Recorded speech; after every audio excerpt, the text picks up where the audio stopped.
I think the Democratic Party is going to save us. I think they are, guys. I think they learned their lessons after the 2024 election losses. Yeah. I think they've learned everything they should have. I think they're really starting to get out there and stand up for the people now. I think our representatives are taking the right measures that they're supposed to do. They're fighting back in the right ways. I think protesting. The Democrats, they're in a position to save this country. They are. That's what I would say if they had any seriousness or thought behind their political operation whatsoever. If they weren't run by soulless demons, that's what I would say. That's the analysis I would be able to bring you on this podcast. But here we are. And it's like, I thought demons at least are supposed to be like creative. Precisely, yeah. They're supposed to manipulate you in unique ways, novel ways. Tempt you. And we're not even getting any of that. And I bring this up again because there's been an ongoing discourse since the election about how we get a Joe Rogan of the left, right? Yeah. And people have been debating if this is even like a valid thing to be pursuing. We've made the argument that it's just like the question is wrongly formulated. That's not what you should be focusing on. But we got some more news this week. 2 stories out of the New York Times talking about how the DNC, there's been like internal memos and internal projects, both internal and external projects, sort of around the Democratic apparatus of consultants trying to go to donors to get millions of dollars, being successful in some instances, to basically study how to engineer the sort of young Gen Z phenomena that Trump had in this last election. Yeah. That seems to be, and the focus is winning men back. Study really is the right word to say this, because I'm going to read you this excerpt from just the New York Times article right here. It says, for now, Democratic donors and strategists have been gathering at luxury hotels to discuss how to win, already lost me there, to discuss how to win back working class voters, commissioning new projects that can read like anthropological studies of people from faraway places. You've lost the plot. Why are we exoticizing white men? It's white dudes. This is all about white guys. What are we talking about? This is all about reaching the white guy audience and making them like less conservative. And they're like, oh, look at these exotic creatures. Yeah, there's no amount of focus grouping that's going to get you to the point where you can catch a vibe. No. Like, it's simply not going to happen. You got to be able to just see it. And in that same article, there's another quote in here, quote, the prospectus for one new $20 million effort aims to reverse the erosion of Democratic support among young men, especially online.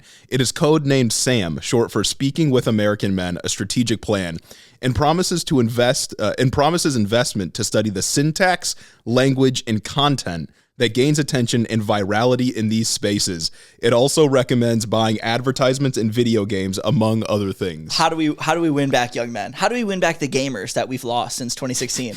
Let's force them to see us in their video games. Let's buy advertisements in video games, something that people love. If I boot up Call of Duty and I see Gavin Newsom, I'm a Republican for life. Yeah. You know what I mean? That's crazy. Dude, and it's like the type of people they're talking about here when they're trying to target people with advertisements in video games are the Asmongold fans that riot when women are fully clothed. Yeah. Like, they riot when Stellar Blade takes out the ass part of the skin. And it's like, yeah, to some extent, you're never going to get those men that are like the core of this fascist movement. You know what I mean? Yeah. Because like their politics is motivated by sexual insecurity. No amount of political messaging is going to get around that.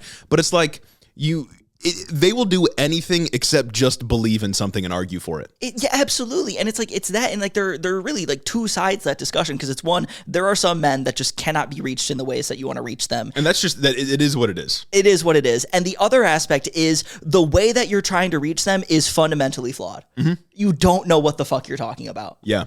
Like all these Democrats can do. What the fatal flaw of Democrats nowadays is that they will focus group or they will poll test messages and different policies to see how people respond to them, and then they will make decisions about where they stand on those policies. You're doing it backwards.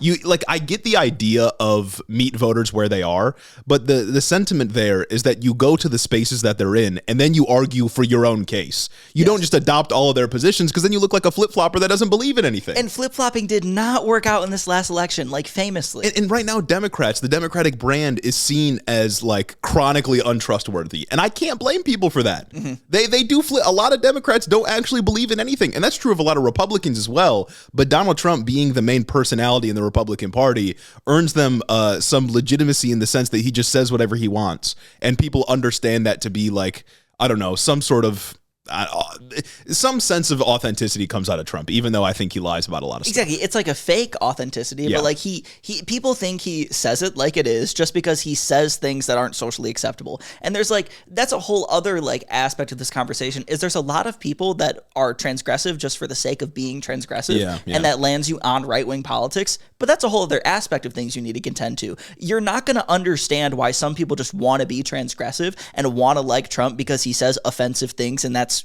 real to these people by studying the syntax of people online. You're not gonna. No amount of peer-reviewed research is gonna help you win. You in can't this regard. make this shit over academic. And there's this point in this New York Times article where they talk about how this one consultant had done over 250 focus groups where they asked voters what animals they associate the two major parties with, and they were blown away when one person from Georgia said, "I think the Democrats are a deer in the headlights." Buddy, I've been saying this forever. Buddy, I've been saying this 4 years ago when we started this goddamn show. Focus grouping should be made illegal. It should be made illegal. I don't care. Like, I don't care. You can't tell me you needed 250 focus groups to be able to definitively say that people don't like the Democrats right now. People think the Democrats are feckless right now. You need to be able to just catch that vibe, like you said earlier. Yeah.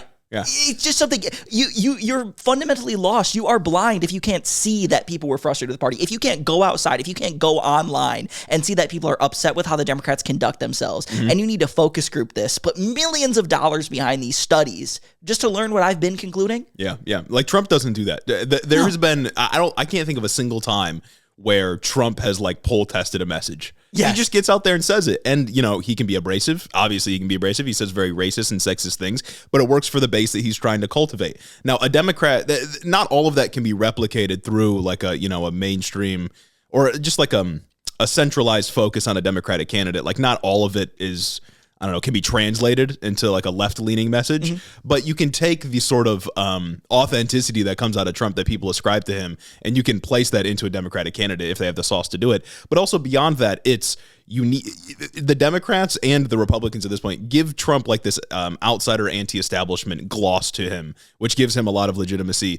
But also Democrats have to be willing to do the rhetorical work to bring other people to their position. Yes. And that just doesn't happen. Like we cede ground on immigration. We cede ground on LGBTQ issues. We cede ground on like basically every issue under the sun, except something like abortion, which just so happens to be one of the best policies for Democrats. Yeah. Like you need to be able to push back and bring people to your position, and not enough Democrats do that. And you also, we desperately need someone that's anti-establishment. I know it's not going to be Bernie. He's too old. Yes. At this point. And, there's people that don't like Bernie. Fine, whatever. But somebody of that style is the only way forward if they want to consistently win elections. And there's no amount of polling focus grouping that's going to get you to that answer. Because it's not how politics works. You've been saying it since you just need like a chill dude. You need us. And you need us. And that's dude in like a gender neutral term. You know what I mean? You just need a chill person to get up there and run. And just like Trump, if they just quote unquote say it like it is, all Trump is he has an abrasive style to him. And it's kind of funny sometimes. Like he's got the sauce. Yeah. You just need a Democrat with sauce. Like you can have someone that does that, but instead focuses all their ire on the rich. Yeah. Could you imagine if we had a Democrat that talked about the rich as much as Trump talks about immigrants? Oh my God. Everybody would want to tax the rich. It is a ubiquitous feeling that the rich are fucking this country over. And Trump takes advantage of that. Yes. Yeah. Like Trump will talk about how corporations have left and how he'll the selective CEOs he doesn't like are screwing the country over or screwing over the working class or whatever. Of course, he doesn't care when he talks about it, right? He's a faux populist. But he takes advantage of that sentiment because Democrats don't. Yeah, Trump can get out there and say that, Walmart made $1 billion in profit this year. Let's cut that down for his tariff policy. Yeah. But Democrats are afraid to say anything like that lest they go against their business interests, lest they go against their donors. It's the consultants are the problem. Yeah. It's all these people that get paid too much goddamn money to say too many wrong things. We watched in the 2024 election how they muzzled Tim Walz. We watched what a chronic mistake. What a consultant does to a motherfucker. Yeah. And the worry is that the same people that muzzled Tim Walz, the same people that worked on, were like the upper echelons of the Harris campaign will be the same people running the next campaign in 2028. And if that's the case, and if the lesson they learned is to moderate on social issues, we're fucked. Buddy, it's absurd. And they just don't understand as well that the right has been working at this since like, I want to say Gamergate in 2016, but pre-Gamergate. When it comes to like capturing young men online, when 2016 happened and Gamergate popped off, that's when they kind of started this big ball rolling. That's when you saw the Ben Shapiro's pop off. That's when you saw Steven Crowder's go crazy. It's been a media project that's been in the works for years. And now Democrats want to throw $20 million at, I don't know, fucking Harry Sisson. Yeah. Well, that is the type of shit that we get. You know what I mean? Because I think, I'm not going to make any claims, but my thought is that he has DNC money, right? Like he's met with Biden and shit like that. There's got to be like something there. That's at least my guess. But it's like, first of all, the right does have an advantage because they have more capital interest behind them, so they have more money to play with, right? Famously, the Daily Wire started with like oil money or some shit like that. So they already have like a built-in advantage financially. And people on the left, especially like people on the left, actually leftists, obviously aren't going to have that advantage because we don't advocate for those interests.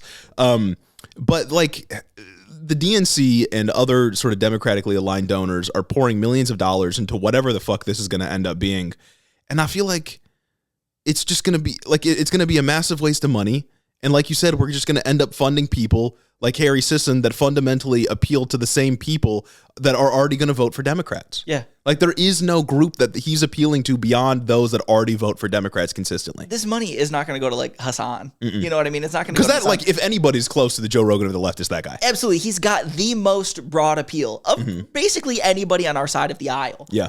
But it's like this money, realistically, it's going to go to some streamer that gets astroturfed by DNC money who's got a quota of cool words that he needs to say every stream.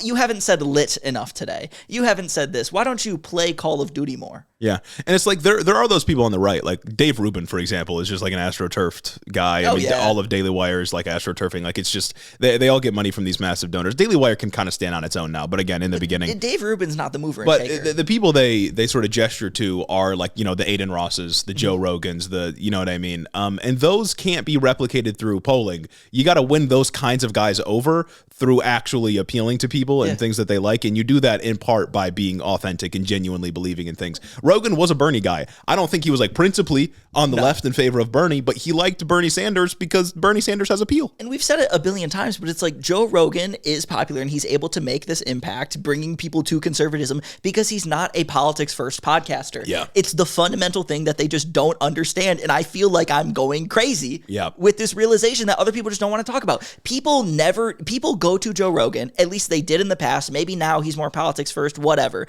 But they went to Joe Rogan because he was a chill dude with cool interviews. He got cool guests on and it was a cool conversation. And then those conversations, you know, starting in like around 2020, started to lean more towards conspiracy and conservatism. And it was a wedge that got people in there. It was never he went out there with an ideological mission to turn people more conservative, to have conservatives on. It was conservatives didn't have an issue going on to quote unquote new media like Democrats did. And so they were able to capture that audience before Democrats were able to catch on. And Democrats still aren't catching on. And I'm old enough to remember when a lot of establishment Democrats made a fuss over Bernie in 2020 being endorsed by Joe Rogan. Yes. Like we're talking now about we need a Joe Rogan of the left, but I mean Joe Rogan was never really on that. Like he's not a smart guy. Like he was never really like on the left principally in a way that like we would. This whole trajectory happened because he became an anti-vaxxer. But like when Bernie or when Rogan like was, you know, flirting with left-wing politics or was more, I don't know, sympathetic to left-wing politics, they got mad at him for it. Yeah. So, and a lot of it is just wealth. Like at the end of the day, a lot of it is just, you know, dialectical materialism, capital favoring the conditions that will make it more conducive to accumulate more capital. Like I get it at the end of the day. But if you want to have a message that actually appeals to people, then you gotta lock in and stop doing these goddamn focus groups. So you really just have to be able to catch on to a vibe. Yes. You can't put it more perfectly than just catching a vibe. Because I feel like the right-wing ecosystem, media ecosystem, it operates by, you have this like ground swell of people who genuinely have concerns or genuinely have problems with these things. Whether or not the problems are valid is a different conversation. Most of the time they're not, like Gamergate. And then you have the more moneyed organizations like the Daily Wire and whatever who are able to see that, notice that, and push the wedge. We have nothing like that on the left. We actually have the DNC and just like Democrats, pejorative, out there actively dampering popular support for things. And that's how it is. You get your Theo Vons, you get your Joe Rogans, you get your whatnot to be talking on their talk shows, talking about like, oh, I just think that this is a problem and I think it's weird that like people don't have a solution for it. And then immediately you're presented with Ben Shapiro or Matt Walsh saying, oh, actually the problem is trans people. Actually the problem is socialists and Marxists in these institutions. Yeah. And then people start to believe it because the person that they liked said there was a problem. They agreed that that problem exists. And then the right was the only people to offer a solution in an ecosystem that they're favoring. Yeah, it's the reason why, like, when you look at the polls from 2020, it looked like people favored, like, Trump's stance on trans folks, for example. Yeah. And the only reason that existed statistically is because Kamala Harris had no argument or no position on trans people that she presented. She ran away when she was accused of being, like, pro-trans for, like, the prisoner thing or whatever. They do nothing in the affirmative. Ceding ground allows for the right wing to gain popularity, especially among people that are just, like, average viewers of politics or tend to stay tuned out and only tune in for a presidential election. Where's my $20 million? And I was going to say, like, the one other thing, which we've kind of already talked about, but it's like the right wing embraces people that are even just slightly adjacent to their political program and brings them in completely. Like Theo Von, Theo Von, that's his name, right? Yeah. Had a dinner with Jared Kushner. like Theo Von was recently on his podcast talking about like, oh, it's so heartbreaking seeing what's happening in Gaza. Heartbreaking. And then he before that he had a dinner with Jared Kushner, who was like, seeking out real estate in Gaza after the ethnic cleansing is completed. He got like $2 billion from the Saudis, right? Yes. The left wing runs away from anybody that could even be close. The DNC, I should say, runs away from anybody on the left wing that could even be close to, like, I don't know, helping them politically. Go something else. Or even if they perceive that anyone has like the slightest bit of edge to them, the DNC will run away from it and they will declare them a brand risk. Yeah. That's what people want right now. Yeah. That's fundamentally what people want right now is brand risks because they don't fuck with your brand. Yeah, and like obviously I'm not saying the DNC should like flirt with, creators that say racist things or are misogynistic or anything like that. Like we should fully condemn that. But there are plenty of creators out there, especially people that are much more in touch than these consultants that could be brought into the fold and even convinced to, accept more progressive positions if only we make the effort to do so. Yeah, you just got to not have like Richie Torres, a sitting congressperson, beefing with Hassan, a Twitch streamer. Yeah, and it would really help if the Democrats weren't so establishment focused. Exactly, because that's what it is. They're so focused on the donors, they're so focused on money, they're so focused on tradition that they can't accept that the tides are changing and the boat's moving without them. Mm-hmm. It's fucked up. You lose me when you say shit like syntax. Precisely. you lose me when you exoticize white men. Like that, I feel like that the premise is just bad. The premise is bad, and if this is a $20 million operation, where's my $20 million? Because we figured it out. Yep. Where's my $20 million at? I'm billing the DNC. I should have a 2-hour work week. I should be podcasting, and that's it. Where my money at? So in conclusion, ban focus groups. That's what we need to do. Ban focus groups. I never want to hear the word Democrat and consultant together in a sentence ever again.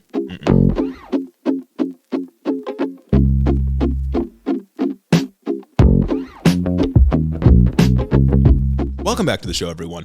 Welcome. It's Tuesday, May 27th. We're here in the studio once again. And if you're listening early, I'll say sorry for the delay, but it was a Hiddo holiday. We got to celebrate Memorial Day, you know what I'm saying? That's absolutely right. And this episode, we'll be talking more about the budget. Absolutely. We got some more updates from you on that 1,000-page budget. And we got some extra news in here to talk about as well. So I hope you're strapped in and ready. I'm ready. I'm absolutely ready. Are you ready? Before we get into all of that, though, I'll remind you all to check out the Patreon if you want early access to all of our content and you want commercial-free episodes. Our Patreon is down in the description, and you'd be supporting the show, supporting the creative process over here at Ahead in the Office. It'd be a good move. Exactly. Where the DNC won't pay us for coming up with these, for figuring out the Democratic Party's problem. Maybe you could help us out. That's absolutely right. And also, if you are a patron, or maybe if you were formerly a patron. Yeah. You've been riding too high for too long. Oh, yeah. We've done an audit. At the end of this episode, there's been a purge of people that no longer deserve to be on the Patreon list. So if you had been on the Patreon list, even though you didn't deserve it anymore, we're sending you back to Freeloader Friday, motherfucker. That's right. The government's cut down on waste, fraud, and abuse, and we've cut down on waste, fraud, and abuse here at Head in the Office. So stay tuned for that. You can also join the Discord, follow us on all the social medias. It's all down in the description. And also, you can leave a 5-star review on Apple Podcasts, and we'll read it here on the show. Just like we got a couple. We got a couple. Which one? I think it's starting with Kano Guppy. Not all white boys. First of all, right. I'd like to use my platform to condemn Hamas, political violence, and bad things because they're bad. Found the boys in 2023 on TikTok and started listening soon after as the #1 geopolitical podcast. These guys only take W's unless they're getting. Oh fuck, we did read this one last year. Yeah, you know what? It's the Commanders fan. You get a bonus. You get a bonus half read. That's fine. Yeah. This actual first one then from JKips56, doing my part. They say I must start by saying how much I condemn Hamas and all political violence. I found these wonderful boys shortly before I fled the conservative hellscape that is South Dakota and took shelter in the nearby safe harbor of Minnesota. Now I'm doing my part to leave this review to say thank you to my non-parasocial friends for giving me something to listen to while at work and giving me solid points to bring up with my hyper-Trump loving parents. Parents with lead in the brain. That's unfortunate. Real as hell. Many such cases. Just the generation. Yeah. This next one though from Hoodie is just a period. Just a period. Because that's from Hoodie. Period. Dot. And yeah, you got this last one on here? Yes, this last one from Asher was here. If only this could count for my econ credit. Can't. Hamas? Political violence? I condemn those. But do you know what else should be condemned? The lack of 5-star reviews we've been seeing. Let's be real, Hiddo Nation. The boys have upped their game. It's time to up ours. I'm starting college next year. RIP. And shit, RIP student loans. You know what I'm saying? Real. And this pod has been absolutely pushing me through till graduation and helping me with my Marxist senior project greatly. Listening to this every week since sophomore year has been my inspiration to become a journalist someday and continue my poli-sci endeavors beyond just a hobby. Thank you for all you do and making me bigger brain. This right here, folks, this is one child that I've just had my fingers in the folds of their brain. I've been actively pushing more folds into their brain. That's excellent. That's crazy. Marx's senior project. I wonder what that's about. That's what I'm saying. If you haven't already, I'm gonna pull some off the bookshelf real quick. Let me slide this. Oh shit. He's reaching for the bookshelf. This is a book that I had recently been reading through. If you haven't already, it's The Social and Political Thought of Karl Marx. If you're doing a Marxist project by Shlomo Avineri, I believe, Avineri. Good read, and might be good for your project. So that's a hit of recommendation. Solid read. He's been reading it. I saw it one day when I approached the studio, just sitting on his chair. Oh shit, my Marxist literature. Just sitting on his chair. I was like, oh my god, this guy really does be reading his Marxist literature. It's not for decoration, folks. It's not for decoration. Heavy recommend. It was recommended to me by a professor. It's actually I have beef with Marx with how he writes. It was bad. It's I mean, maybe lost in translation, bro is German, whatever. But this dude writes in English and it's a lot easier to understand. So highly recommend if you need another source for your project, or if you're just, you want to learn more. Or you could just get it from us, your favorite tertiary source. Well, that's my book. You're talking about you can get the distilled information. Get the distilled information from us, this is tertiary source. I think we also have some on Instagram, but we don't got them pulled up, so we'll get them Thursday. We'll get them out there. It's a 2-week. You know what? That's how it be, guys. It's a holiday week. It's just right, things are going crazy. Holidays, nobody wants to work anymore. Well, because now it feels like a Monday, but it's actually Tuesday, and by tomorrow I only got 3 days in the week left. Like, I'm all thrown off, and I still got work to do. And I still got all my projects are. It's a whole mess. But let's get into the big beautiful bill. Oh boy, is it big, and is it a bill? It's a bill. I would leave out beautiful, but after our deep dive on Thursday, we mentioned that we'd probably be finding some more stuff over the weekend about this 1,000-page bill. Yes. 1,000+ page bill. And we certainly did. There's a couple of things in here that we want to highlight that we didn't talk about on Thursday that I think are important for the future of democracy. Yeah. For Medicaid recipients. For podcasters. Podcasters for sure. Big on that. Just people in general. There's a lot of good things that aren't happening in this bill and a lot of bad things being bad. Yeah, there's a lot of bad things that are in here, but I will say I think someone might be lobbying on behalf of us. Okay, I think this might be like, what do they call it? Like a coattail phenomenon. We're just riding on the coattails, not contributing to whatever this process is. Hey man, there's some big wins for the podcasting class in this bill. And to that, I gotta say, nothing is wholly bad. No, there's always a silver lining. I do not deal in absolutes. Absolutely not. So inside of Trump's big beautiful bill, there's a provision that reads the following, quote, "No court of the United States may use appropriated funds to enforce a contempt citation for failure to comply with an injunction or temporary restraining order if no security was given when the injunction or order was issued." Functionally, this means that courts can't issue injunctions without there being like a bond posted. That's insane. A bond posted against the plaintiff, by the way. Like that's what that reads. I don't know how this got into reconciliation. This does not seem like a budgetary thing. It's like it's like budget because it like says budget in there. It mentions allocated funds, but this really has nothing to do with how the government spends its money. Yeah. This has nothing to do with what funds get appropriated where, fiscal responsibility of the federal government, waste, fraud, and abuse. This only has to do with punishing the courts for going against Donald Trump. Yeah.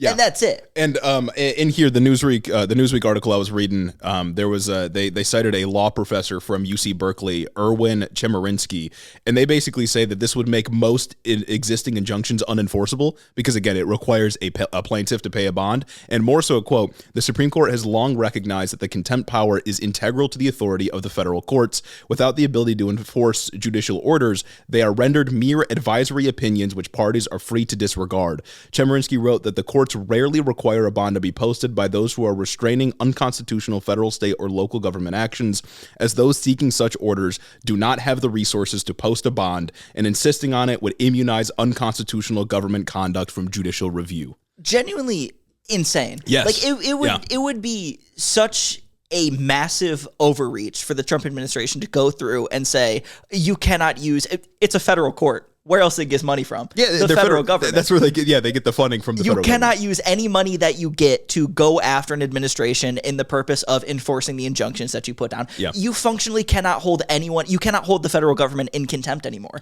because you will not have the funds to do it. And if you did procure the funds to do it, it'd have to be through bonds that you post on the plaintiff. Mm-hmm. The plaintiff would have to raise millions of dollars in some instances so that you could go after the federal government. Yeah, because paying clerks, paying judges, like all of this takes money to do. Like you can't use federal resources to be able to do it. Yeah, and that's not functionable. To be clear, this didn't come out of nowhere, right? Like courts have been instrumental in slowing down the Trump administration, or just outright stopping him in some cases. They've slowed down Alien Enemies Act deportations. The Supreme Court required the facilitation of the return of Kilmer Abrego Garcia. They've in some instances stopped the defunding of like education institutions and research projects and stuff like that. They just ordered that I think the Department of Education employees that were fired need to be reinstated. Yeah, like the courts have been pretty instrumental here in a way that I really didn't expect as a critic of the judicial branch. I thought it was going to be over. So it's not a mistake, or it's not a coincidence, I should say, that the Trump administration has, or the Republican Party, I should say, has hidden away a provision in here to basically take the power away from the courts and stopping this administration. Yeah. Because essentially that's what it is. You're making it impossible for courts to issue injunctions and to actually follow through on them. And if this were to happen, it's much like the situation we talked about, I think last week or 2 weeks ago, when we talked about the universal injunctions case that's sitting at the Supreme Court. Yep. Should they get rid of universal injunctions, the Trump administration would be able to do this just a game of tag across many different courts, where if they lose in one court, that ruling doesn't apply to another court, and maybe another judge in some other district allows them to do the thing, and they can just get away with whatever unconstitutional act that they want to get rid of. Yeah. Because if they lose the case, they're not going to appeal to the Supreme Court, because then the Supreme Court would have to rule on the merits of the case, which they know don't favor them. Mm-hmm. It's the same situation here. If they're given if they're found in contempt of an injunction that a judge places, they can just go somewhere else. Yeah. They can just do something else, because they're not going to appeal that, even though they are losing the case, because then it would go to the Supreme Court and they'd probably lose. Yeah, what incentive do they have to appeal? You just have another case where they just get to run around and never face the consequences for violating people's rights. Yeah. They just get to do it. And it's again, the foundation of liberal democracy, of our constitutional republic, is restraining what the government can do to you. Yes. Like that, it's the most basic fundamental principle as Alexander Hamilton and Thomas Jefferson and James Madison envisioned when they were drafting the Constitution. This is the most basic premise, that you are protected from an overreaching federal government. I thought they were supposed to be small government conservative. This quite literally destroys the concept of checks and balances. Yes. Because now the judiciary just cannot check the executive. Mm-hmm. Can't really check anything. They can't really do anything anymore. One last quote from that law professor. He wrote, quote, "Without the contempt power, judicial orders are meaningless and can be ignored. There is no way to understand this except as a way to keep the Trump administration from being restrained when it violates the Constitution or otherwise breaks the law." Not to be alarmist, but Enabling Act? I think so. I feel like this is about as close as you can get to the Enabling Act without actually brushing into the idea that Trump can just make law. Exactly. It's as close as you can get, not just writing that the Congress has no power to, write laws and Trump can just issue laws. Exactly. It's really bad. Obviously, it's not the same thing. I mean, it is, but for the other branch. But the Trump administration it's basically saying the Trump administration can get away with anything. There's no injunctions that can be placed on him. Yeah, because who else is going to do anything? Is Congress going to do anything? No. The executive, the whole idea of it is the executive branch is supposed to enforce the rulings of the judiciary. And that's what I was going to say is they don't need to actually do an Enabling Act because Congress is run by the Republican Party right now. The issue that the Nazis were running into is that the communists kept voting on legislation. And they passed the Enabling Act in part because they like locked up a lot of their, the political opposition. But they needed the Enabling Act so Hitler could just make laws. They don't really need to do that because the GOP is not going to stop Trump, but they do need to hamstring the Supreme Court and the judicial branch as a whole so they can stop, so they can get them out of the way and Trump can keep doing what he wants to do. It is functionally as close to the Enabling Act as we can get, like at this current moment without things just fundamentally eroding. Yeah. And I mean, it feels like the start of like an erosion of, I don't know, a constitutional republic. Big Constitution head, guys. I told you. I told you. I love the rule of law. I do. No man exists above the law. I might pull up to my local bookstore and put in an order for a pocket constitution. Absolutely. I'm reading a second treatise of government. Hell yeah, brother. I'm about to start reading everything to fucking get my arguments nailed down here. Got to. Yeah. This is just basic civics. I'm about to read Montesquieu's Spirit of the Laws. It's over. It's goodness. Over, brother. I'm taking it back to the beginning.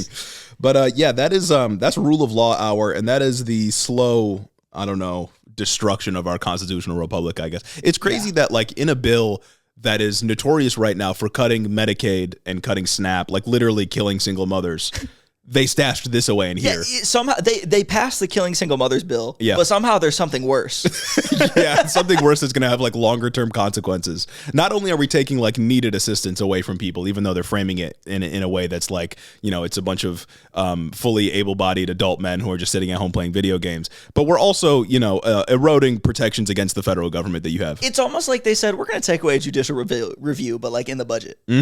Like no more funds for the Supreme Court anymore now. It's bad, folks, but that's the Enabling Act. Yeah, and nobody's really talking about it, which is the crazy thing. I feel like people aren't reporting on it.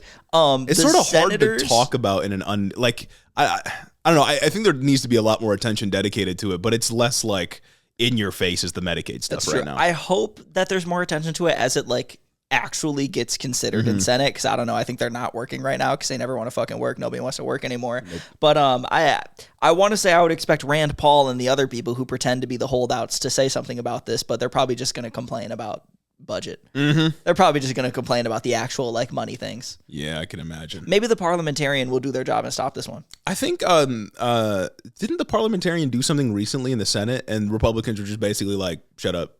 Damn, bro, what a world. My God, I fucking wish. This bill's got a bunch of stuff that I'm sure cannot pass the Senate reconciliation rules. Yeah. And I think Republicans are going to be like, cool, we're going to do it anyway. Yeah, I think they'll just fire him. Because I don't know, because it's like, it's vaguely related to the budget because it has a budget in the name of it, even though it functionally has nothing to do with, again, how the government spends and allocates its resources. Or like, especially the AI thing. Like the state, there's a provision in there that says states cannot regulate AI for 10 years.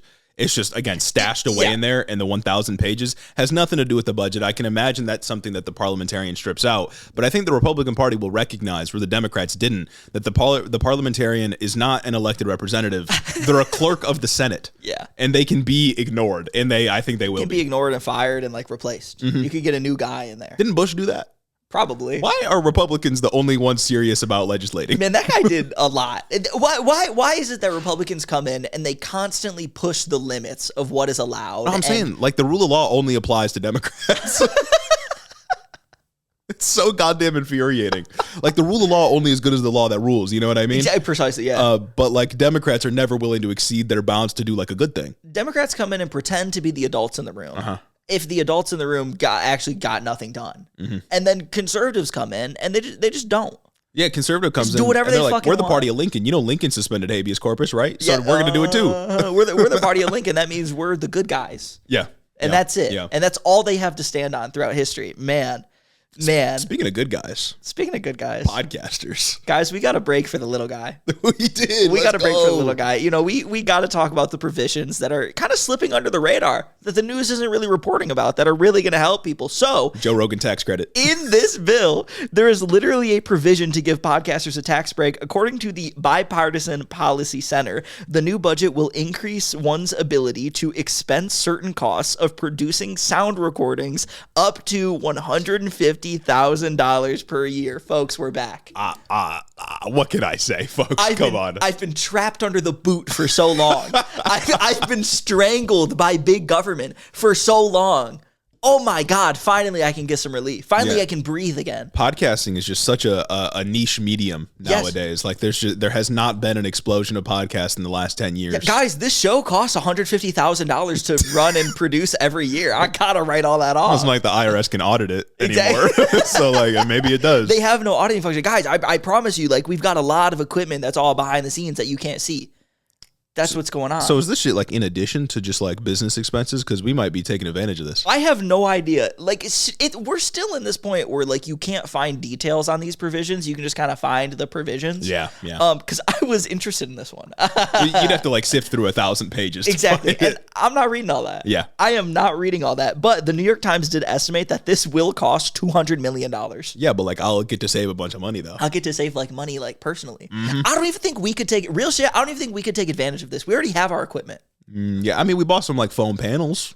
That shit was like $60 though. That's for audio. Yeah, you know what? That does help do audio, but I think that's already a write-off, isn't it? Well, yeah, that's why I was wondering, expense. like, is there like an additional tax credit bundled in here? Because like, what's the difference? Like, if you gotta buy new microphones, if you got a podcasting business, what's the difference between just like business deductions, like profit loss shit, and producing sound recording? Yeah, the sound tax break. Maybe it has to do with like how you would have to ameliorate some expenses. And like spread it over 5 years or some shit like that. I genuinely have no idea.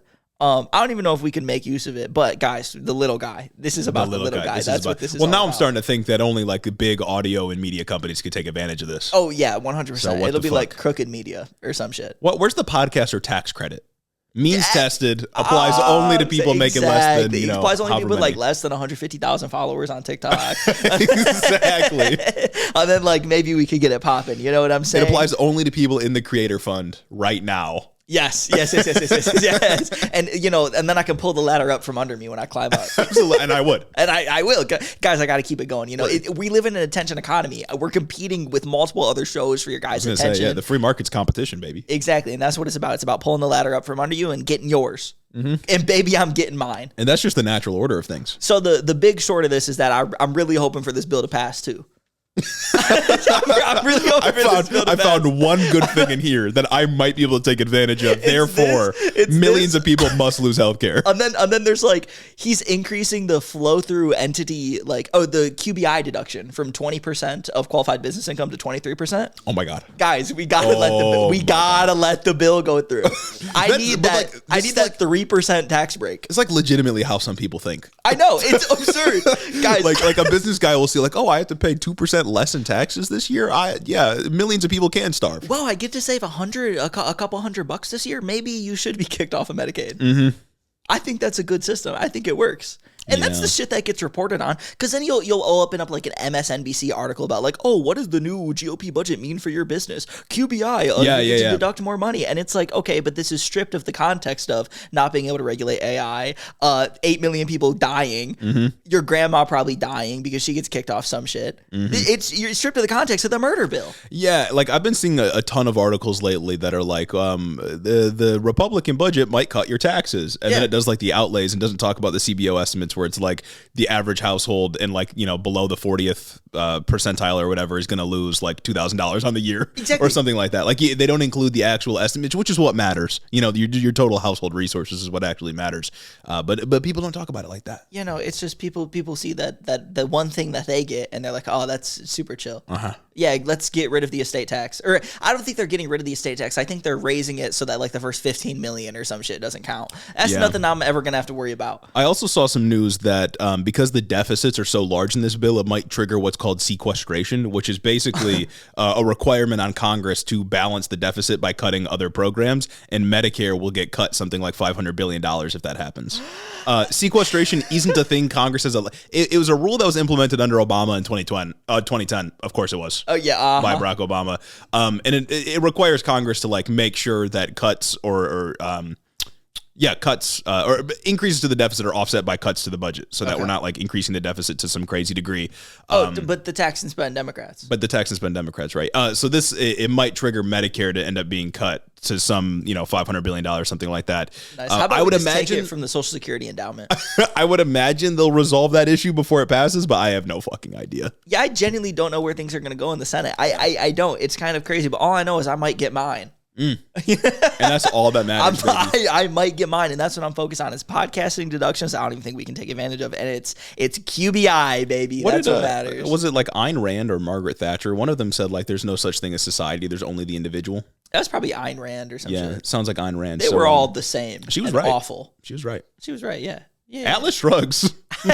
And shit, Hiddo shrugging at the idea of 8 million people losing Medicaid, man. Hiddo Come shrugs. on, this shit's crazy. Another provision that's kind of hidden away in the bill is something that we've clowned on for a little bit, but it's scary that it's real. The bill will also create a 3.5% tax on remittances starting in 2026. Remittances. That's Ron DeSantis' policy. Yeah, remittances are money that like immigrants send to their families back home. Mm-hmm. So if somebody comes here from like the Philippines to work and sends a portion of their paycheck back home, the government is going to reach into that envelope and take out 3.5%. Yeah. That's the dumbest fucking shit ever. Yeah, and it would be better for the economy on the whole if we just let their whole family come here, because then that money would stay in the U.S. economy and circulate. Yeah, we wouldn't need to worry about like capturing it back over here if we could just do that. That 3.5% would probably go towards like, I don't know, groceries or school or notebooks or fucking whatever. Pencils and dolls, as Trump likes to say. Pencils and dolls, but you don't need that many, folks, and you got to remember that. Like a lot of people, like historically in the United States, people will come here for the better work opportunities. They come here to work because the dollar is worth so much more than the currency. Right, in their to native send country. money back home, and now we're going to tax that money. Like we're literally like imposing taxes and imposing like just like financial burden on the poorest people in society. And it's like this is an additional tax too, because Yeah. it's like that money already gets taxed when it comes to payroll taxes. That money already gets taxed on a W-2. That money already gets taxed in many other ways. People are already spending excise taxes. This is strictly new tax on immigrants or new tax on just people who want to send money to other countries, I guess. Yeah, it reminds me of I saw that Mike Pence video again today. Okay. Remember that video where he's like, they want to make rich people poorer and they want to make poor people more comfortable? Yeah. But like he means it like this is bad. He's saying it like in a negative way, parentheses negative.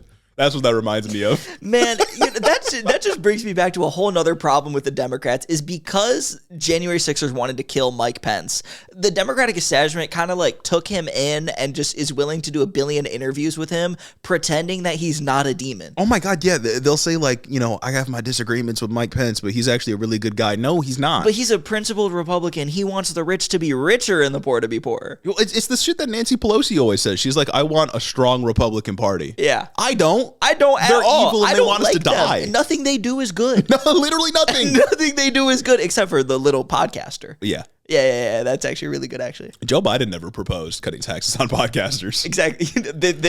Once again, they're really leaning into the demographic. Something Democrats refuse to do. That's so funny, though. They really are leaning into it. That's hilarious. Democrats need to learn ball. No, I about creamed when I saw that. I was like, there's no fucking way. I found this New York Times article that's like, here's everything in the budget and what it's going to cost. Obviously, it wasn't everything because the budget's way too goddamn big, but I saw that podcaster thing costing $200 million. I'm like, man, it doesn't get crazier than that. It's really sad that like Republicans beat us to some of the cultural appeals that Democrats could have been doing the whole time. Yeah. Like the new media shit. Like Biden very much focused, like Biden's apparatus very much focused on like establishment media type shit. They really even did actual media hits. Biden was like hidden away for the last 2 years of his presidency. But even Kamala on the campaign trail didn't do that many interviews.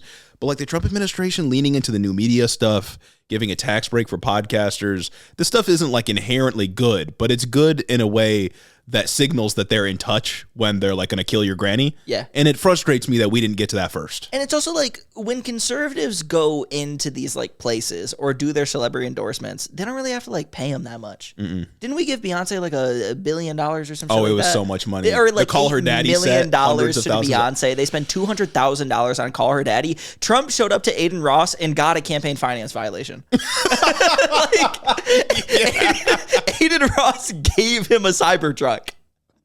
They actively get things for going on these platforms, whereas the Democrats pay people to do something that will be irrelevant. The Call Her Daddy interview did not move anybody, but I guarantee you there were young men who saw the Aiden Ross interview and they're like, oh, you know what? This Trump guy's actually pretty cool. Even if they didn't vote for him, it did the rhetorical work for them. Yeah. The only like solace that Democrats can take is that Trump is a unique figure in the Democratic Party. Like the people that turn out for Trump because they watch Aiden Ross are not going to turn out in a midterm election and vote for their senator. They're not going to turn out for Ron DeSantis. House members. Yeah, exactly. But that still signals like a deep problem within the party that they benefit from low turnout elections, which didn't used to be the case, that is an issue for Democrats that desperately needs to be resolved. And the only way forward is working class populism, but they don't want to talk about it. Shit, bro. I'm telling you, Podcasts are populism, it's baby. right here. It's right here. All the information you need is right here. DNC, bro, toss me my bag. I'll catch it. I'll catch it. I'll flip it up in the air. I'll do tricks with it, bro. Please slam dunk the bag. My bag. Oh my goodness. Yeah, man. If they were serious. But speaking of the bag, yeah, everybody knows when you get a bag, you got to do what? You got to pay taxes on that bag. Mm-hmm. Unfortunately, I'm anti-tax now, guys. So this bill will also create a task force on the termination of the IRS direct file program that was originally established in the Inflation Reduction Act. Yep. You know, the IRS direct file program that came out in some states that was a free tool that let people just pay their taxes. Yeah, this is wholly a TurboTax lobbying effort right here. 100%. I think it was also announced that they were going to enter a private-public partnership to replace the service. That's just a government contract to TurboTax to fuck you. Yep. They talk about waste, fraud, and abuse. The IRS direct file program was free. Mm-hmm. It hadn't rolled out everywhere. It was free. Everybody complains and says, why can't I just get a bill from the government for my taxes? Why do I have to pay a third-party service to do it? Why is it so complicated? They were working on it. Mm-hmm. They were fixing that issue for you. Specifically, the Biden administration. Specifically, the Biden administration said, okay, yeah, taxes are annoying and expensive. Here's a tool that you can use to do it for free and less burden. Yeah. And Republicans said, no. We actually need to give TurboTax a government contract. And it makes it easier for you. And I don't have the stats, but I would imagine it would result in more people filing their taxes because it's made easier. Yes. Which means the IRS takes in more money, which means government revenue goes up. And that's probably less audits too. Yeah. Because it's just direct government to consumer instead of third parties and blah, blah, blah going on. Government has the information they have. They don't need to communicate with TurboTax and then communicate with you. And there's no middleman. Yeah. These tax agencies are just middlemen that exist to fuck you. And TurboTax has lobbied the government for years at this point to keep the tax code complicated so they can keep making money. The business model of TurboTax would completely disappear if the tax code was made simplified, and that is just one way that the interests of capital are opposite of the interests of the citizen. And it's crazy because TurboTax forces you to pay for their lobbying efforts to the government to make things complicated. It is quite literally it is a positive feedback loop that keeps the tax code complicated and keeps you poor. Yeah, they take your money, they lobby the government with it, so you keep giving them your money. It's crazy. Is absurd. And the direct file was a slight reprieve that was very promising. That Republicans, I think I saw a clip and it's bro was trying to argue that it's a threat to public privacy or some shit like that. I can't remember what he said. Really, buddy, the government has my W-2s. A copy goes to them and a copy goes to me. They know everything about me. They have my social security number. They gave it to me. Mm-hmm. There's no privacy risk for a government website knowing my information. Taxes that are so needlessly complicated. In fact, I would argue a private company having access to my information is more of a privacy risk than the government who already has it. Mm-hmm.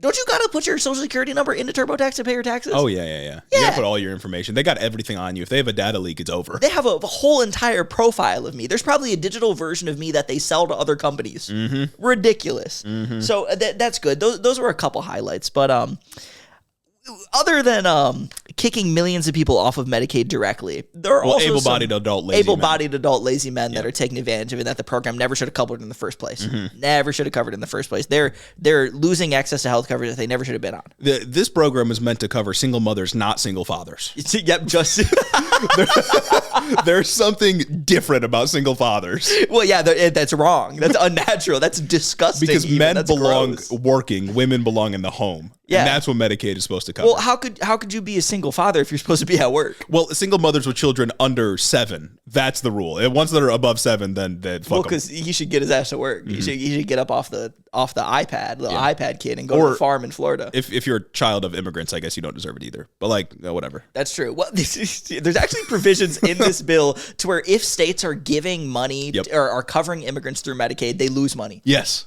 Brother. That's just the anti-California. That's the anti-California. That's anti-federalist, buddy. Mm-hmm. Once again, everything they claim to believe in is fake. Well, it's ridiculous. I saw Laura Loomer was 1.4 million immigrants are on the Medicaid program. And it's first of all, good.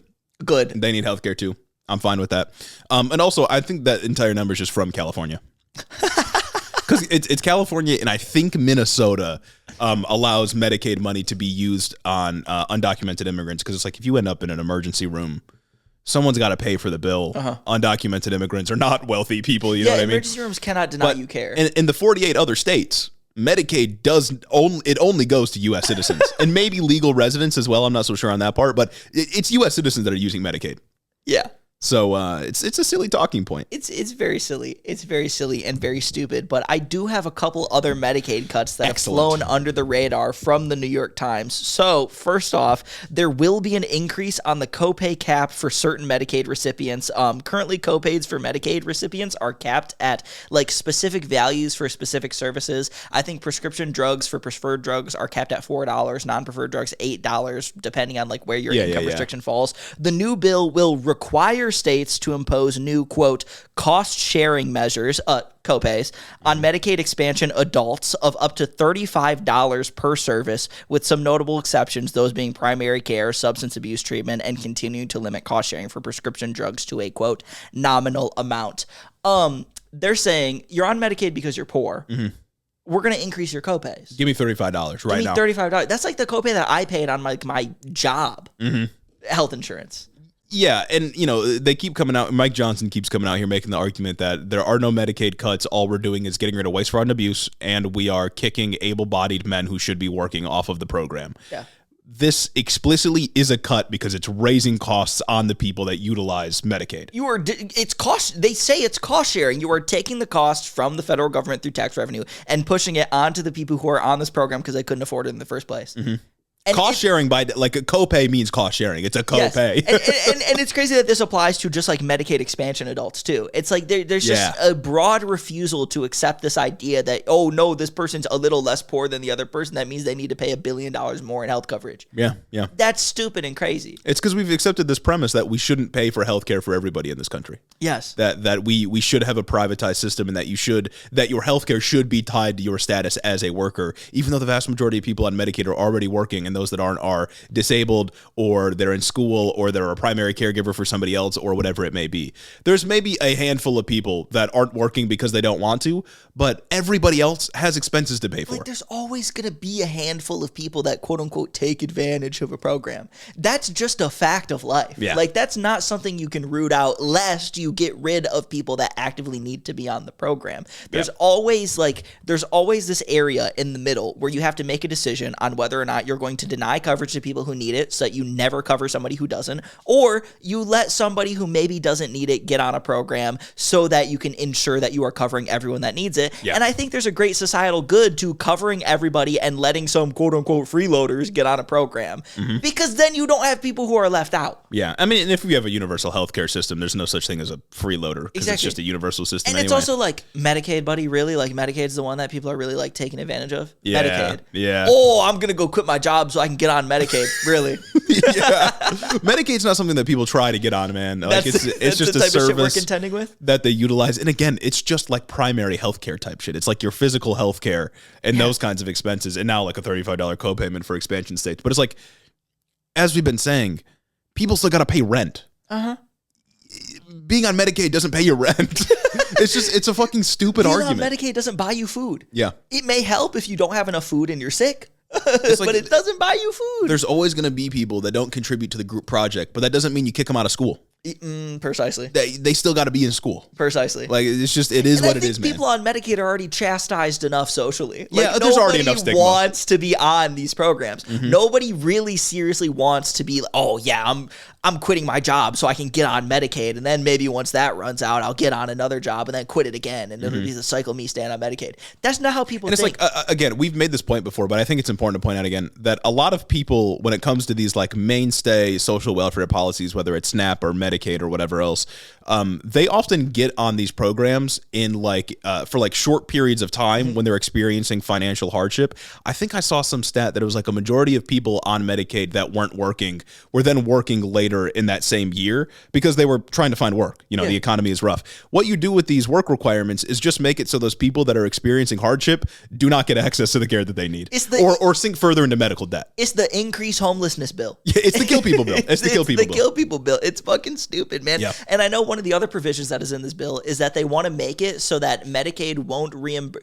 Traditionally, Medicaid would reimburse you for the 3 months before your claim was accepted, like your Medicaid application was accepted. Now they're reducing that to only 1 month before your Medicaid application was accepted. I was looking through the state of Michigan Medicaid website. The standard of readiness to like approve a claim for like a regular person is 45 days. So you could apply for Medicaid, have something happen within that first week you applied, and then not be reimbursed for it because it was just outside that 30-day window that you get before your application is applied. And that's in Michigan. That's in Michigan. That's Imagine a blue state, other Medicaid states that are expansion slower. state. Yeah, exactly. Yeah. Imagine other states that are slower with this shit. I think it will be important whether or not that applies to the date that you put in your application or the date that you were accepted into the program. Because obviously there's going to be a gap there of people that you miss. Yeah. I think there's some like disabled people, the standard of readiness is like 90 days to accept a Medicaid claim. Yeah. That's 3 months. It's going to be an important distinction and also just a cut. I also want to note, like, this is going to be putting more people into medical debt. This is going to be piling on paperwork where there doesn't need to be any paperwork. It's going to be costing states more to even go through and verify that paperwork to begin with. But it's also because people won't be able to pay their hospital bills, they'll sink into debt and maybe just ignore that debt. This will mean that, hospitals have less money. This will mean that nursing homes have less money. Providers generally have less money. And this will hit rural communities especially hard where there's like one hospital in a 100-mile radius. Yeah. If that hospital doesn't get its Medicaid money that probably a lot of people in the area rely on, then those hospitals close. And that makes it even worse for the people in that area. And those are the hospitals that funding gets cut from first. Like when things need to be triaged, it's the hospitals in rural areas that don't serve as many people that get budget cuts before it's the hospitals in the bigger cities or more populated areas because they have a bigger population of people that they're serving. They have more people they need to take care of. And then it becomes a cycle where the area is already poor or not very high income, and then the hospital closes, and then less people move in there because there's not a hospital in the area, and then it just, the town gets worse and worse, and the people that don't have the money to move are left behind. Yeah. This is like the cycle of poverty, and again, it's a government policy here. It's crazy. It's a choice. Donald Trump turning his back on rural America. Who would have thought? Who would have fuck with the farmers? It's crazy. Another interesting provision here is they're canceling a regulation that required minimum staffing ratios for nursing homes.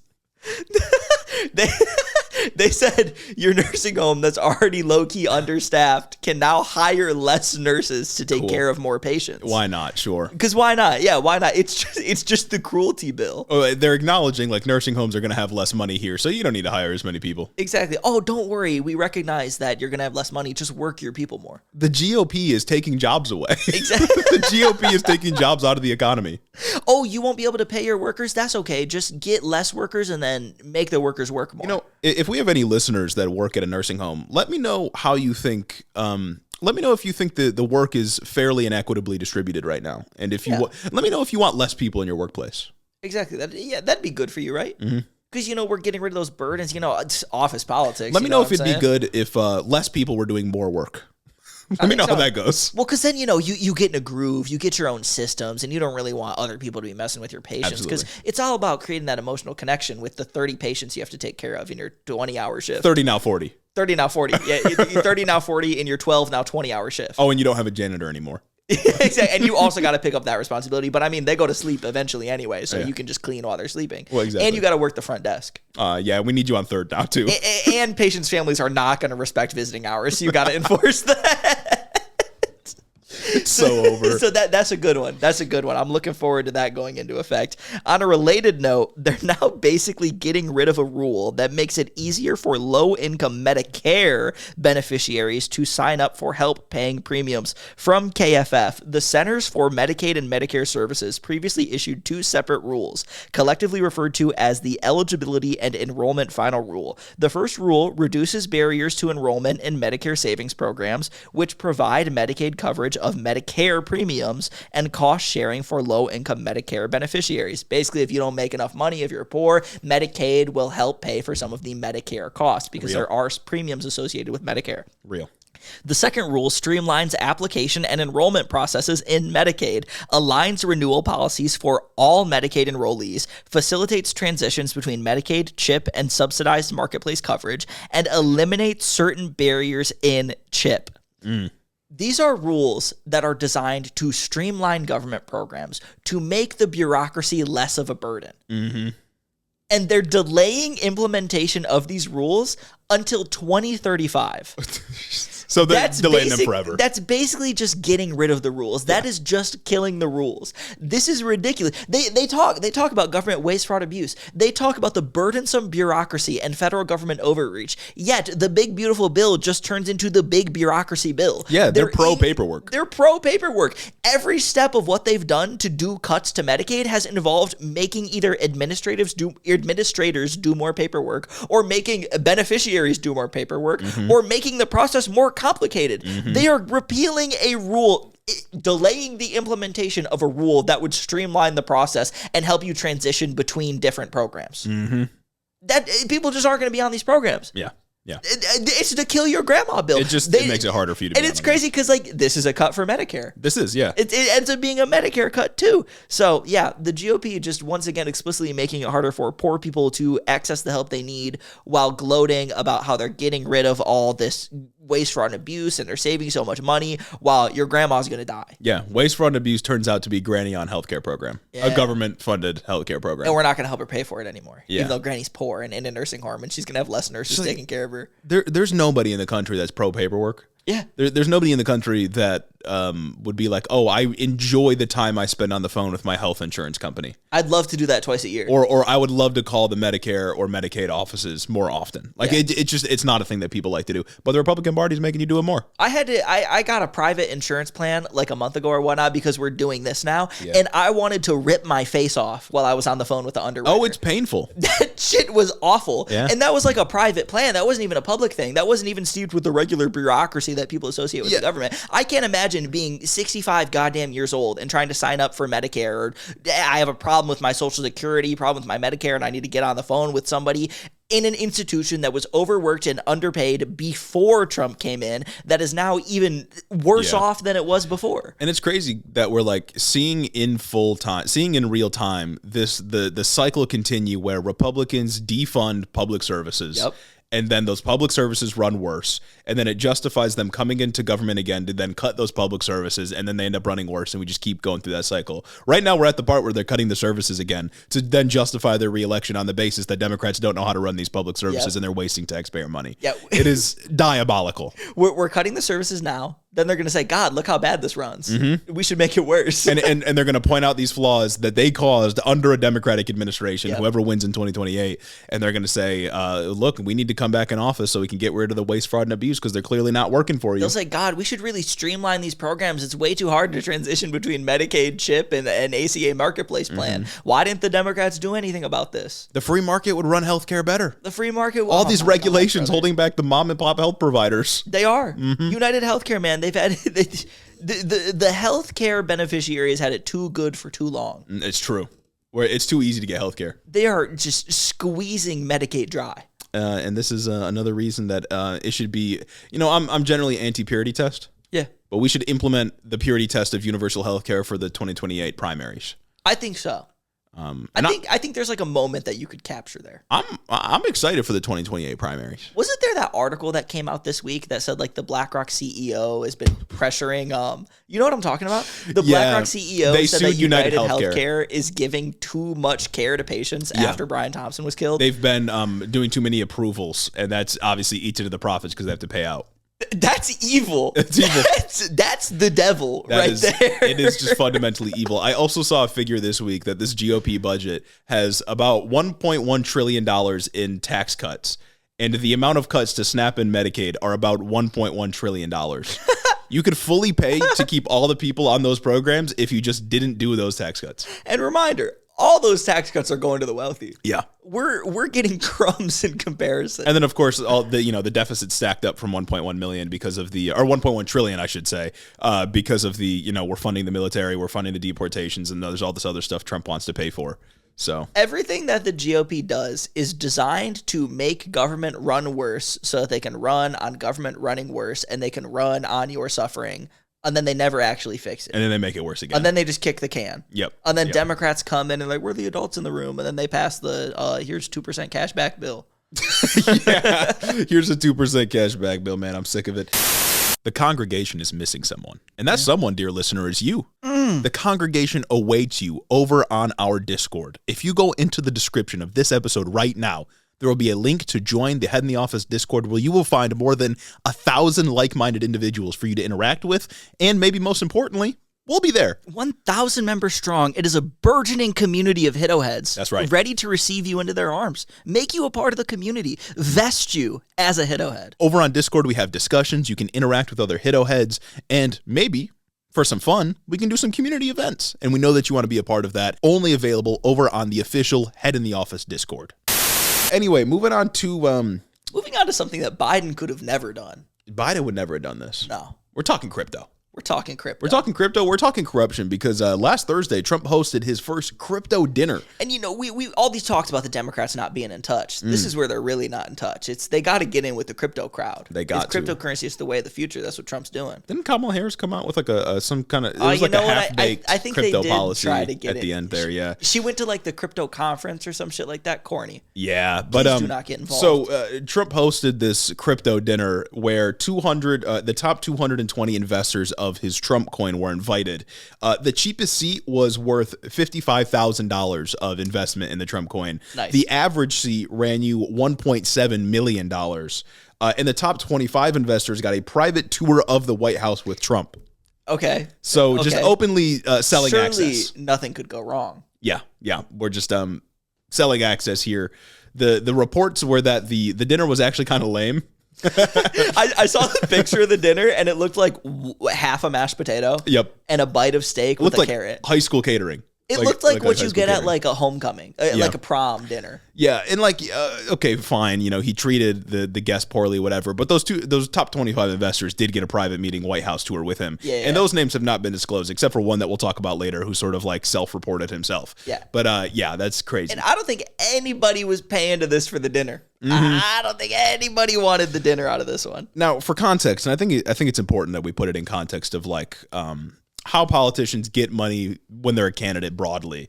The maximum amount any American citizen can donate to a politician during an election year is about $3,500. Okay.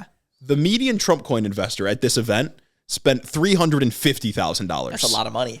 And according to NBC, 158 of the 220 people at this event were foreign investors, meaning 72% of people at this event where you had to buy access were not American citizens. This was also a private event. It was a private event. We have no idea what went on in the event, during the event, and we have no idea what kind of conversations they were having. Somebody asked Caroline Levitt if we would get a list of everybody at this event, and she said, well, the president's attending this in his personal time. You don't get personal time as a president. Isn't everything the president says recorded and saved in his library or some shit like that? Thought so. I'm pretty sure the president, when you become the president of the United States, you own nothing. You don't even own your body anymore. You don't own your statements. You don't own your words. Every tweet is marked down. There's a whole bunch of shit about how really you are not a person anymore. You're not. You're not. You are an agent of history. You have transcended mortal boundaries. That's just what you exchange for becoming one of the most powerful people in the world. Yeah.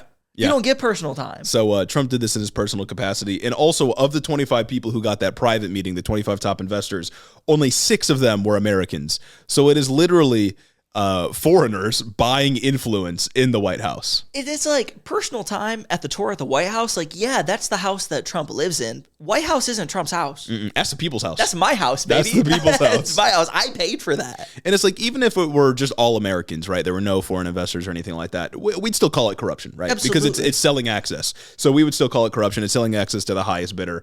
But here we have literally dozens of unidentified foreign investors purchasing a meeting with Trump as this meme coin made more than $300,000 since January. I think or 300 million, sorry, $300 million. 40% of Trump's wealth is tied into this meme coin right now. Yeah. That's insane. And it's These people made him rich. I'm not saying this in a way that's foreigners bad, but I'm saying we don't know who the hell is influencing him here. Or who's trying to buy influence. Exactly. It could be the Saudis. It could be anybody. We have no idea. It could be Mr. 9/11. You know what I'm saying? The only name that actually came out is the top investor, Justin Sun. He holds $22 million in the Trump coin and was, until recently, under investigation by the SEC for fraud. The SEC dropped their investigation. I'm sure you can imagine why. Yep. No, that's really how that whole situation goes. Man, what a world we live in. Mm-hmm. I don't think anybody else could have got away with this. Yeah. the investors pulled up wearing masks because they understood that it would be bad publicity if they were identified publicly. Yeah. I think if you have to show up in a mask to go meet with the president, maybe it shouldn't be allowed. To the White House. To the White House. Apparently, security was pretty lax here, too. Like, they didn't even, they put your, like, phone in a baggie if you're meeting with the president type shit. Yeah. Didn't do that or anything, so I guess they didn't think that anyone was going to try to, like, kill Trump or something, but...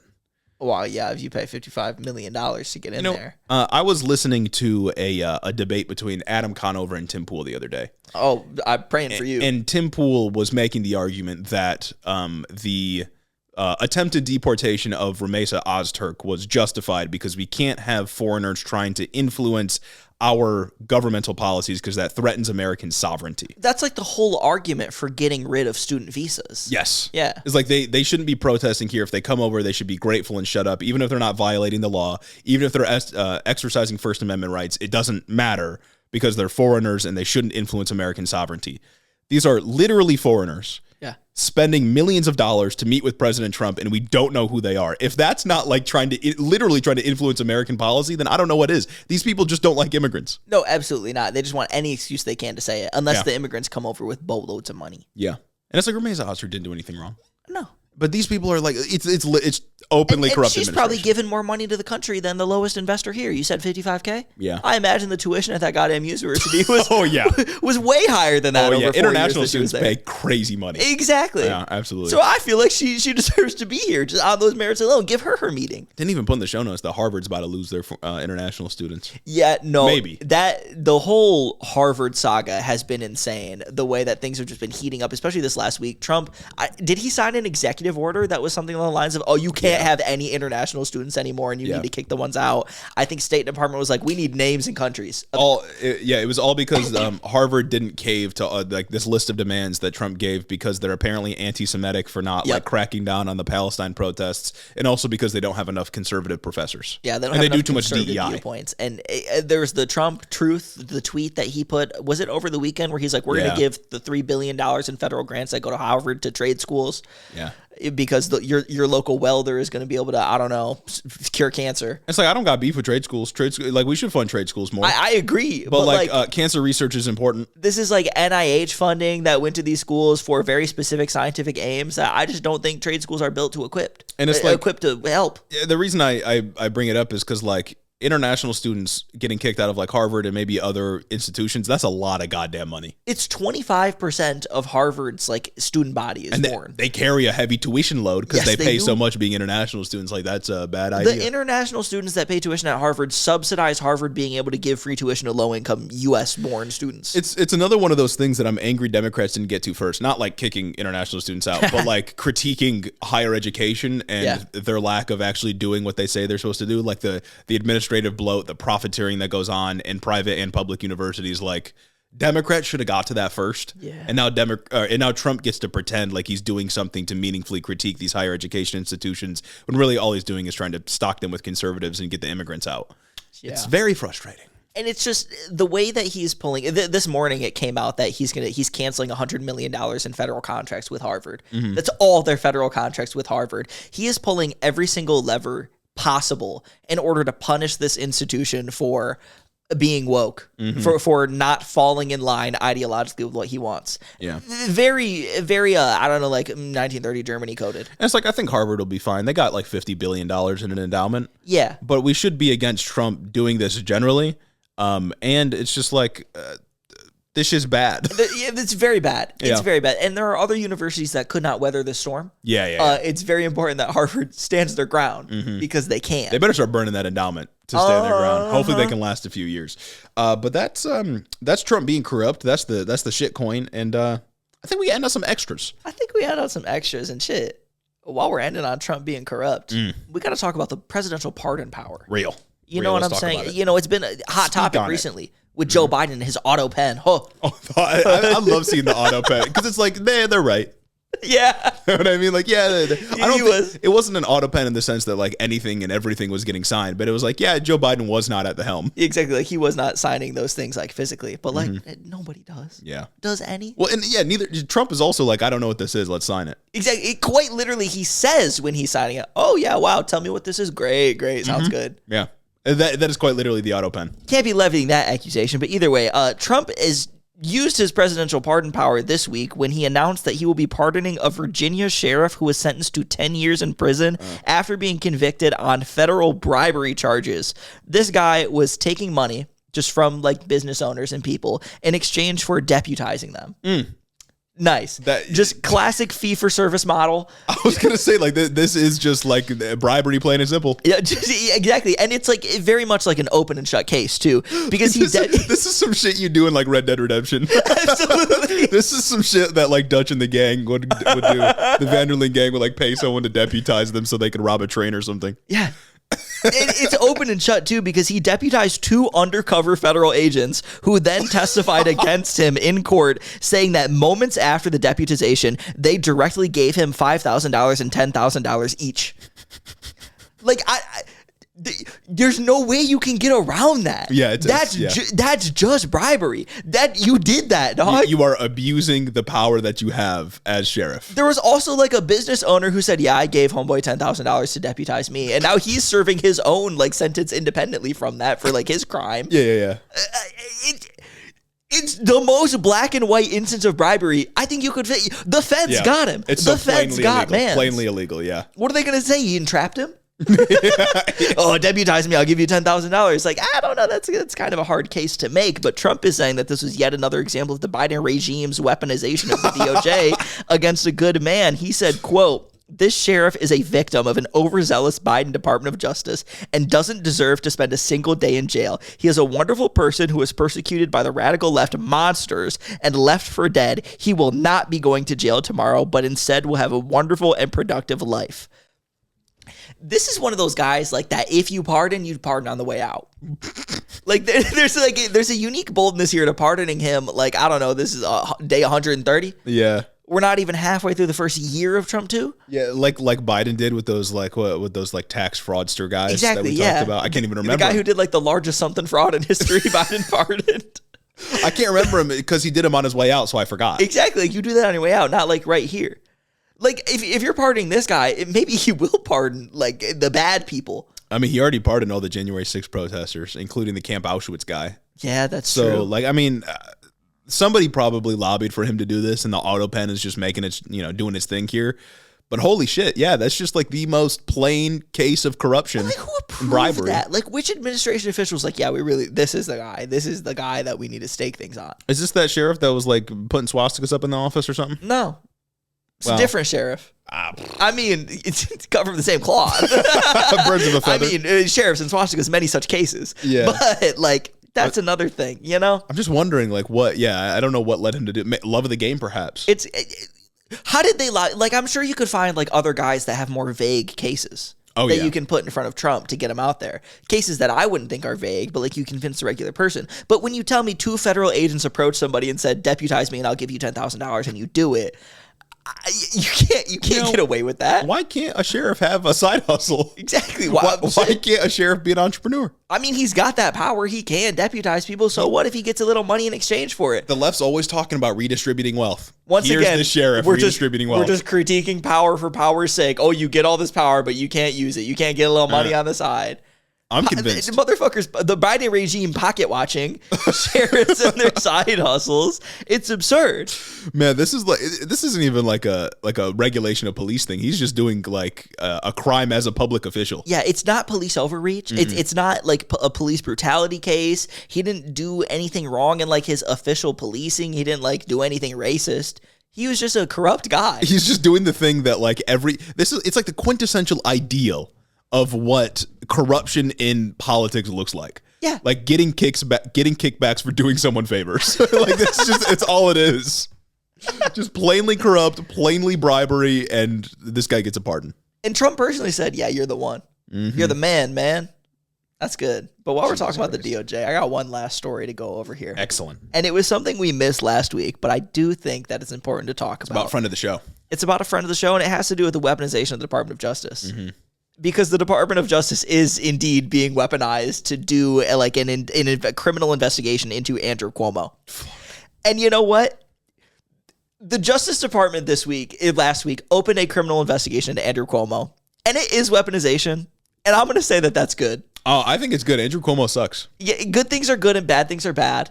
I gotta be for this one, especially because Cuomo. One, this investigation is being brought, in my mind, explicitly because Cuomo is the front runner for mayor right now. Mm-hmm. Somehow he is the front runner for mayor. If this leads to Zoran winning, then I'm in favor of it. That's what I'm saying. Good things are good. Bad things are bad. Bad things are bad. He wants to do this to try and, I don't know, knock Cuomo out. Mm-hmm. Obviously, in Trump's case, it's in favor of Eric Adams. Yeah. But I think Zoran takes him out. That would be he's closing the gap. I saw polling this morning. And I'm pro anything that knocks Cuomo out of this race because he never should have been able to be allowed to run in this in the first place. No. Dude's a freak. Cuomo was away for what? It's been like 5 years or so. 4 years. That. 4 years or so. He dropped. Or 3 years. He stepped down in 2021. Okay, it's been 4 years from then. Governor of New York City after the allegations came out.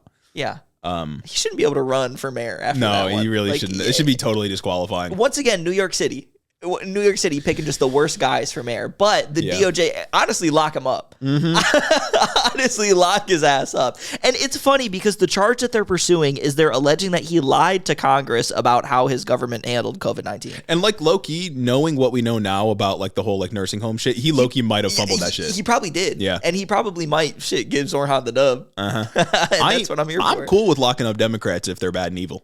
Yeah. So lock them up, yeah. You know, really any application of the law is a weaponization because it can't be applied evenly. There's always discretion in who you apply the law against. This is true. And I think here it's to serve the public good. It absolutely is. Ultimately, that's what the law is for. Keep Andrew Cuomo away from political power. Yes. I think this is Italiophobia, and that's good. And I'm pro that, and that's real. I'm in favor of that. Just like I'm an Anglophobe. Yep. I'm against that. I'm a Francophobe 100% to the day I die. Started. Uh-huh. So this is all good. I see this as morally good. Maybe we should do a deep dive on Zoran one of these days. Do a segment on him. That would be nice. New York City mayoral election, at least the first round. Oh no, do they do ranked choice now? I think they do ranked choice. They do ranked choice. So that's coming up pretty soon. And in about a month. So maybe we should talk about him and his policies because he's running a genuinely fantastic campaign. Oh yeah, no, it's good. His videos are like cool too. They're well produced, well made. They're not corny. Yeah, every time there's like an expose that comes out about him, it's like the coolest thing I've seen. Yeah. They'll be like, "Oh, Zoran showed up at a pro-Palestinian protest." Yeah. Yeah, nice. or they'll just lie and said that he said something terrible about like Jewish people, and he's like, "This is untrue." So and also like most importantly, like he's not Eric Adams. Yeah, he's not Eric Adams. He's not Eric Adams. He's like actually good. Like this isn't a harm reduction thing. He's genuinely a good candidate. And he's opposing evil. Yeah, he's opposing. And he wants to do state or city-run grocery stores. That's sick. He's opposing Eric. Look in your kids' pillowcases for a crack pipe, Adams. That video's so awesome, though. I'm gonna miss Eric Adams as like a character, but like. I don't want him in power. It's extremely telling that the abundance liberals are not getting behind Zoran here. Yeah. Zoran's talking about zoning law reform. He's talking about what they want. He's talking about freezing rent, which literally makes housing more affordable. Yes. Like I say what you will about the economics of it. Statutorily by law makes it more affordable for you to get housing. And the abundance guys are not falling in line behind him. In fact, I saw Matt Iglesias say he would like want Eric Adams to win. It's like, what do you believe? It's sort of demon spawn. Eric Adams, friend of the Trump administration, explicitly, it's also not lost on me that like the Trump administration dropped their investigation or the DOJ's investigation into Eric Adams for his corruption and bribery charges. Yes, explicitly. While pardoning the Virginia sheriff that did bribery, and then go and investigate Andrew Cuomo for like other charges too. Because Eric Adams said, "Oh, get rid of the immigrants. I'll help the Trump administration fly immigrants out of here." Yeah. They dropped the case against Eric Adams because he was willing to debase himself sitting next to Tom Homan saying, "I will help you get all the immigrants out." Yeah. While Tom Homan goes like, "Well, you haven't been helpful enough. You've been too weak on immigration." He just sits there and takes it. Like a good little boy. Tom Homan, fucking terrible human being. Oh, it's bad out here. The last piece of extras, and I thought this would be a full segment, but it ended up being kind of nothing for at least for now. Trump announced 50% tariffs on the EU over Memorial Day weekend. And I was like, all right, world's ending. We'll talk about this on Tuesday. Yeah. Well, yeah, we'll talk about this on the upcoming show. And then like a day later, he was like, well, we're going to pause this to negotiate until July. Why? Like, this dude hates market stability. Like he detests market just stability. Just why? Like, and there was like a little bit of foreplay for this one. At least last week he was saying like, "Oh, EU negotiations not going well. Oh, something might happen," and then he announces it, and then to immediately back off. Immediately, like within days. He's just doing it. He's doing it for the love of the game. Like he announces these tariffs. Actually, it might have been like on Wednesday or something. He announces these tariffs. No, it must have been like Thursday. He announced these tariffs. Markets nosedive because obviously, nice, yeah, 50% tariff on the EU, major trading partner for the United States, and he announces these pause. He announces the pause. Markets make a recovery today. It's very obvious what is causing the downturns. Like every single time he announces these massive tariffs, people lose a ton of money in the stock market, and it's clear what the cause is. And still, we're just like in this cycle where we have no idea what's going to happen this year. It's crazy. Yeah, I hope none of y'all are retirement age. Tariffs on, tariffs off. Tariff on, tariff off. He's got the economy down, stock market down button. There's no stock market up button though. No stock market up button. You can press the stock market down button and then you release it and maybe things will rebound. But there's no up button. You know, the like 2 weeks in between the beginning of the collapse and the full sort of start of the collapse will be really fun. Yeah. Because gas prices and groceries will be cheaper. That's cool. But then, you know, after those trends really kick in, then the entire economy will collapse. There's more money in my pocket for when like hyperinflation hits. And then I can maybe buy another slice of bread. Maybe though. You get the really thin slice of bread, you know what I'm talking about? I'll be entering my bank account and taking like the wheelbarrow full of money, like pre-World War II Germany, to get my bread. Might have to do that. But I think that brings us to the end of this beautiful, glorious, excellent Tuesday Treat episode. Tuesday Treat. And it also brings us to the newly reformed Patreon list. We have cleared the Patreon list of waste, fraud, and abuse. Enjoy your freeloading, you know what? I hope you enjoyed your freeloading. Because your free ride ends here. There's no more able-bodied patrons that could be working that are not working. We have only people that deserve to be on this list. Yes, sir. We got work requirements on the Patreon. If you got accidentally hit, just know it was in service of a broader project to get rid of waste, fraud, and abuse. Exactly. And then you can let us know and we'll process your request in 45 days. Yeah, exactly. You could submit all the paperwork in several forms. Yep. A proof of Patreonship. And there's a couple trick questions on those forms. So if you accidentally mark the wrong box, we're going to have to make you do it again. They're reverse worded so that we make sure that you're being honest the whole time and really truly comprehending things and understanding. But to the people that are remaining on this list, the loyal listeners, we got to give a special thanks to Caden Kraut,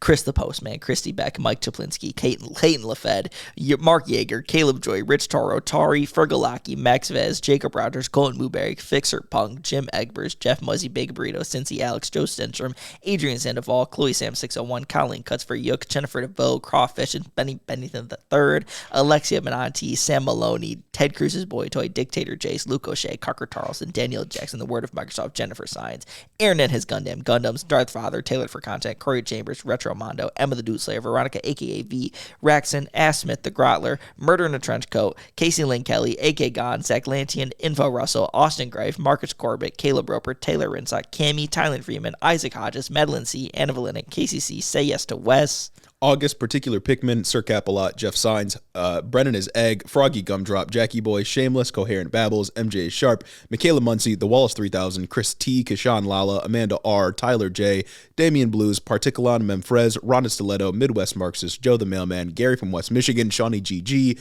Juniper Not Jupiter, Stacked Crabs, I Crowley, Urban Peach, Lord of Forlorn, Holt Forsyth, Booty Snakes, Dew Fairy, Chelceratops, Austin Lima, Lane Waltz, Azim Fida Hussein, Gorgeous Girl Mukes, Brooklyn G, Noverk the Dastardly, Goldthorn, Addie Book, Merlin, Cryobongi, Sergeant Pookie, Hoodie, Kim Kitsuragi, Rose Grimm, Kristen, Jamie the Young Extremist, Jack the Heathen, Archer W, Evan Mingo, AJ Torres, Elo Nico, Jake Hall, Seth Schmidt, Noah Sajas, Majawat, Ultra the Dragon, Mercy Boku, Dick Cheney and 6 Inch Heels, Luke Wechter, Henry Kraggles, Tristan Ringsmith, Yaya, Asura the Atheist, Aiden Reese, Deep State Agent, and my mom. Thank you all so much for supporting the show on Patreon.